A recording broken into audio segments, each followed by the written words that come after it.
सोनल ने गहरी सांस ली और अपने माथे का पसीना पोंछा। वो पानी पीने के लिए उठी ही थी कि उसकी नजर अचानक सामने गई। ड्रेसिंग टेबल पर वही शीशे के पास पड़ोसन का दिया पैकेट रखा था। धीरे धीरे वो ड्रेसिंग टेबल के पास गई। उसके कदम भारी हो रहे थे। उसने कांपते हाथों से पैकेट उठाया। अंदर से एक ताजा नींबू, 7 हरी मिर्च निकले जो कि काले धागे में पिरोए हुए थे। साथ में एक नींबू और था जिसे बीच से काट कर रखा गया था, लेकिन वो नींबू साधारण नहीं था, सड़कर काला हो चुका था। साथ एक छोटी सी पर्ची भी थी जिस पर साफ साफ लिखा था, इसे हमेशा अपने पास रखना। क्या बकवास है।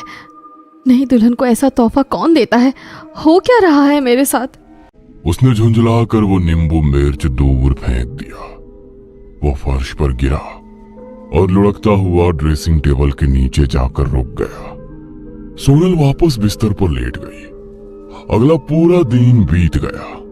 सोनल सारे दिन अपने सपने के बारे में सोचती रही और जैसे जैसे रात हो रही थी उसका मन घबराता जा रहा था। क्या बात है भाभी, कुछ परेशान लग रही हो? कुछ नहीं, बस कल रात नींद ठीक से नहीं आई। अरे तो रुको ना, मैं अभी आपके लिए गुनगुना दूध लेकर आती हूँ, फिर आपको बहुत अच्छी नींद आएगी। सोनल की ननद उसके लिए दूध ले आती है। इसका स्वाद कुछ अजीब सा है। कल खाने से भी गंदी बदबू आ रही थी। ये सब मेरे दिमाग का वहम है या कुछ और?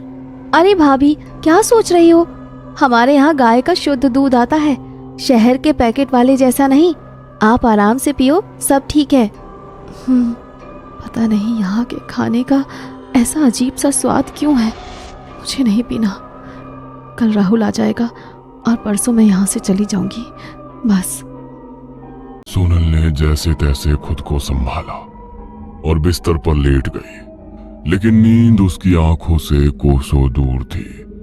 कमरे में हल्की सी खामोशी थी और दीवार पर टंगी घड़ी की टिक टिक साफ सुनाई दे रही थी। पता नहीं कब उसकी आंख लग गई और देर रात फिर से सोनल की आंख झटके से खुल गई और उसकी नजर टेबल पर रखे दूध के गिलास पर गई। वो पूरी तरह काला हो चुका था। सोनल ने दूध सूंघा तो उसमें से ऐसी बदबू आ रही थी जैसे कि उसमें कुछ सड़ चुका हो। ये कैसे हो गया? ऐसा लग रहा है मरा हुआ चूहा डाल दिया हो किसी ने दूध में। छी! उसने बिना एक पल गवाए खिड़की खोली और वो दूध बाहर फेंक दिया। उसने नजर घुमाकर देखा तो वही पड़ोस वाली लड़की अपनी छत पर खड़ी थी और उसके कमरे की ओर देख रही थी। ये पागल लड़की पता नहीं क्या चाहती है। मैं छोड़ूंगी नहीं इसे। सोनल छत पर पहुंचती है तो देखती है उस लड़की ने छत पर तंत्र मंत्र का सामान फैला रखा है। दीदी ठीक कह रही थी, ये लड़की के इरादे ठीक नहीं है। मुझे नीचे जाना चाहिए। संभल कर रहना, खतरा है तुम्हें। मुझे तुमसे कोई बात नहीं करनी। तुम प्रेग्नेंट हो ना? सोनल के कदम रुक गए और उसका चेहरा सफेद पड़ गया। तुम्हें कैसे पता? ये तो सिर्फ मुझे और राहुल को ही पता है, इसीलिए उसने शादी की जल्दबाजी की। खतरा बाहर से नहीं है, खतरा अंदर ही है। ये सुनकर सोनल की सांसें तेज हो गई। वो काला नींबू देखा था ना? जब जब काला होगा समझ लेना खतरा पास है। तुम मुझे डराने की कोशिश कर रही हो ना? मैं तुम्हें बचाने की कोशिश कर रही हूँ। कुछ सेकंड के लिए दोनों के बीच सन्नाटा छा गया। सोनल बिना कुछ बोले तेजी से सीढ़ियों की तरफ भागी और नीचे आते ही वो सीधे अपने कमरे में गई। उसके हाथ कांप रहे थे, लेकिन इस बार उसने समय बर्बाद नहीं किया। उसने अलमारी खोली और जल्दी जल्दी अपने कपड़े बैग में डालने लगी। मुझे यहाँ से जाना होगा अभी इसी वक्त। लेकिन जैसे ही उसने बैग बंद किया, कमरे के दरवाजे के बाहर से आवाज आने लगी, जैसे कोई उसी के कमरे की तरफ आ रहा था। दरवाजा धीरे से खुला और राहुल सामने खड़ा था। राहुल, राहुल तुम आ गए? हाँ सोनल, मुझे जल्दी छुट्टी मिल गई तो मैंने सोचा आज ही आ जाऊं। सोनल उठी और राहुल को गले लगाने के लिए उसकी तरफ भागी, लेकिन तभी उसके कदम रुक गए। उसने देखा कि ड्रेसिंग टेबल के नीचे पड़ा नींबू मिर्च राहुल के आते ही काला हो गया था। सोनल के पैरों तले जमीन ही खिसक गई। राहुल तुम वो क्या हुआ? बोलो ना। कुछ नहीं, मुझे बस वापस जाना है, चलो यहाँ से। सोनल दरवाजे से बाहर निकलती है और सामने देखती है कि उसकी ननद और सास हॉल के बीचों बीच बैठी कोई हवन कर रही थी।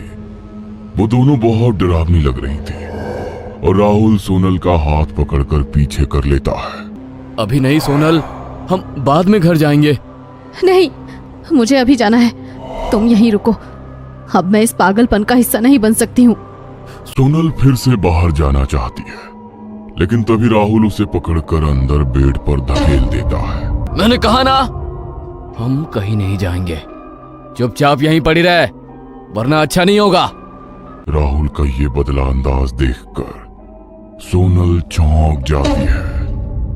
मैं यहाँ एक पल नहीं रुकूंगी।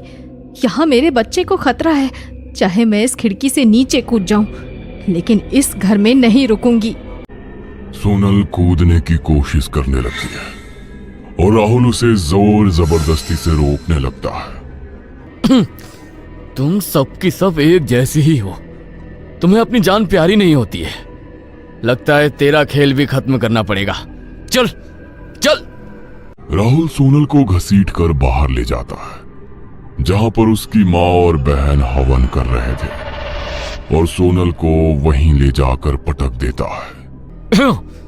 इसका खेल खत्म करो, ये हमारे साथ नहीं टिक पाएगी। दूसरा शिकार ढूंढ लेंगे। ये यहाँ रहेगी तो खतरे से खाली नहीं है। राहुल सोनल को कसकर पकड़ लेता है और उसकी माँ और बहन उस पर मंत्र फूंकने लगते हैं और एक अजीब सी भस्म उसके शरीर पर लगाने लगते हैं। रुको रुको, क्या है ये? छोड़ो मुझे।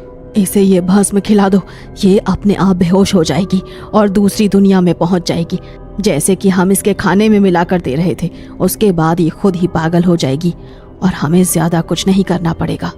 राहुल सोनल का मुंह पकड़ लेता है और उसकी बहन सोनल के मुंह में जबरदस्ती भस्म डालने लगती है। तभी कोई पीछे से राहुल का कॉलर पकड़ता है। राहुल घबराकर मुड़ता है तो देखता है कि पड़ोस की लड़की पुलिस लेकर आ गई थी। पुलिस?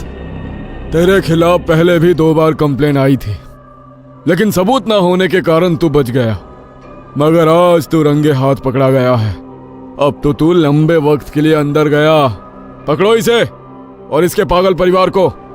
पुलिस वाले राहुल और उसके परिवार को पकड़ लेते हैं। इधर सोनल को बहुत खांसी आ रही थी। ये लो, पानी पियो, सब ठीक हो जाएगा। मेरा बच्चा? उसे कुछ नहीं होगा, अब सब ठीक हो जाएगा, फिक्र मत करो। ये सब आखिर क्या था? ये राहुल और उसका परिवार जादू टोना करने वाले पागल थे। ये अमीर लड़कियों को फंसाता और फिर उनसे शादी करके उन पर टोना टोटका करते थे। जब इनके वशीकरण में आकर लड़कियां पागलपन की कगार पर आती तो उन्हें पागल खाने पहुंचा देते और उनका सब कुछ ये हड़प लेता था। मेरी बहन भी कई साल पहले इसका शिकार बनी थी। अपनी बहन को ठीक करने के लिए मैंने एक तांत्रिक से तंत्र विद्या सीखी, ताकि मेरी बहन को अपनी जिंदगी अस्पताल के नर्क में ना बितानी पड़े।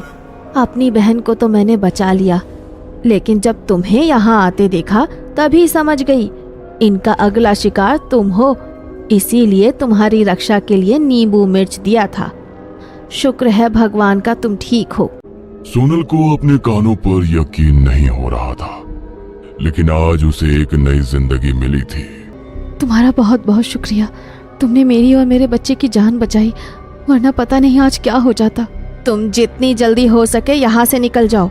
यहाँ बहुत नेगेटिव एनर्जी है। ये घर खुद ही नरक का कुआं है।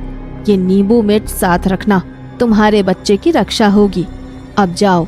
सोनल ने हाँ में सिर हिलाया और उसी वक्त अपना सामान लेकर वहां से निकल गई।